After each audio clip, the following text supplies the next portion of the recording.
As you all know, Election Commission of India has declared the schedule for the upcoming Lok Sabha elections. So for Goa, we are in phase 3. So date of issue of Gazette notification will be 12th of April 2024. Last date for making nominations is 19th April 2024. Last date of withdrawal of candidatures is 22 April 2024. Date of poll is 7th of May 2024. And date of counting is 4th of June 2024, which is same for throughout India. So for North Goa, we have North Goa constituency, which consists of 20 assembly constituencies, including Prior.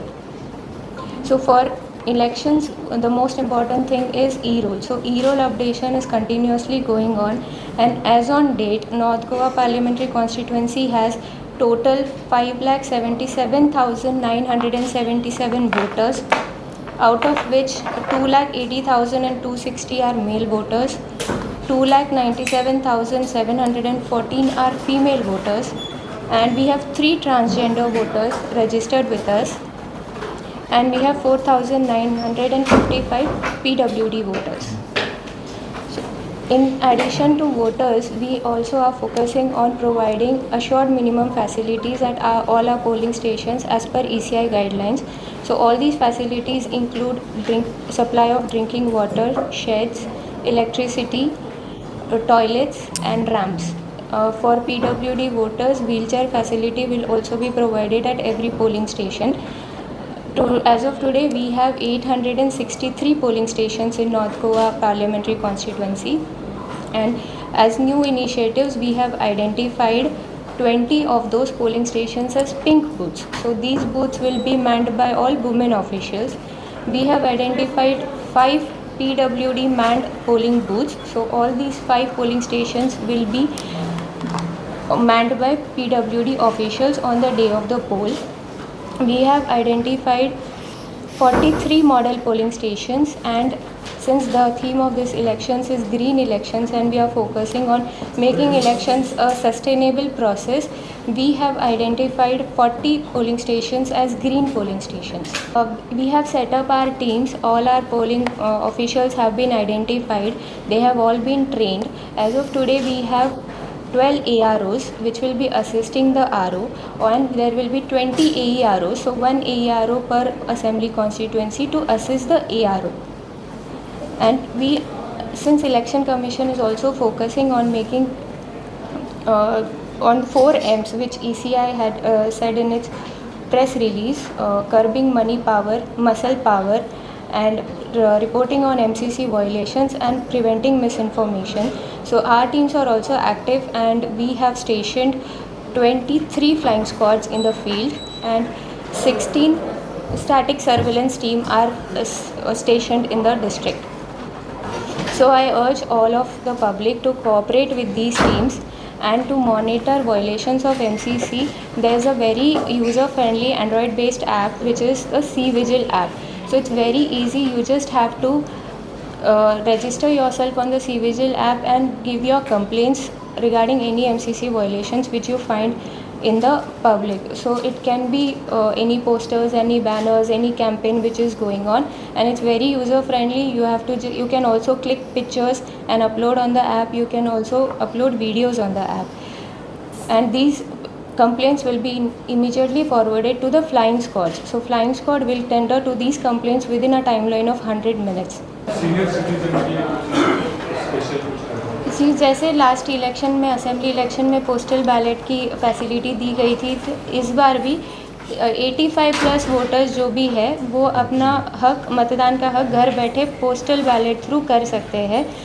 It is voluntary exercise, क्योंकि हमने ये भी देखा है कि बहुत सारे लोग जो हुआ more than 85 years old are still willing to come to polling station to vote. But अगर जिनको आने में दिक्कत है और जो घर बैठ के मतदान करना चाहते हैं, उनके लिए पोस्टल बैलेट फैसिलिटी इस बार भी है. In addition to senior citizens, PWD voters जिनकी मोर देन 40% बेंचमार्क डिसेबिलिटी है, उनके लिए भी पोस्टल बैलेट फैसिलिटी अवेलेबल है. जैसे नोटिफिकेशन आएगा, the forms to get their consent to vote from home ये डिस्ट्रीब्यूट किए जाएंगे, और उसके बाद जो जो वॉलेंटरीली चाहते हैं कि हम घर बैठे वोट करें, तो उसके लिए हम उनके घर तक टीम्स भेज के वो वोटिंग पोस्टल घर से उसी दिन हो जाएगा ना? उसी दिन नहीं, मतलब जिस जिस दिन नोटिफिकेशन आएगा तब से हम उसका फॉर्म्स कंसेंट लेने के लिए भेजेंगे कि मैं चाहता हूँ घर से वोट करूँ, बट फिर उसके हिसाब से टीम्स बनाई जाएगी और जैसे ही बैलेट पेपर फाइनलाइज होता है, कैंडिडेट्स के सारे नॉमिनेशंस फाइनलाइज होते हैं, फिर उसके बाद टीम्स एक एक करके हर किसी के घर पे जाएंगी एंड हम पहले उनको इंटीमेट करेंगे जाने से पहले कि हमारी टीम आ रही है इस टाइम पे, तो आप आपके घर पे अवेलेबल रहे। और समझो कुछ भी प्रॉब्लम की वजह से अगर वो मतदाता उस समय पर घर पर अवेलेबल नहीं है, तो हमारी टीम उनको बताएगी कि हम अगली बार और एक बार आएंगे, उस दिन आप घर पर रहना, उस दिन हम आपका वोट लेंगे। तो 2 बार तक हम उनके घर पे जाएंगे। नॉर्थ गोवा मैडम ने बताया, पुलिस का इसके अंदर हमारा एक डिटेल डिप्लॉयमेंट प्लान बनाया गया है, जैसे कि पिछले असेंबली चुनाव में और उससे पहले 2019 की लोकसभा चुनाव के अंदर किया गया था। CAPF की एक company already north Goa district के अंदर रिपोर्ट कर चुकी है। इसको हम daily police station wise patrolling करवा रहे हैं। जो सेंसिटिव एरियाज़ हैं उसके अंदर ये जाके वोटर्स का कॉन्फिडेंस बिल्डिंग मेजर्स पे काम कर रही हैं, ताकि किसी को भी कोई भय ना रहे, कोई खौफ ना रहे अपना मतदान को एक्सरसाइज करने में।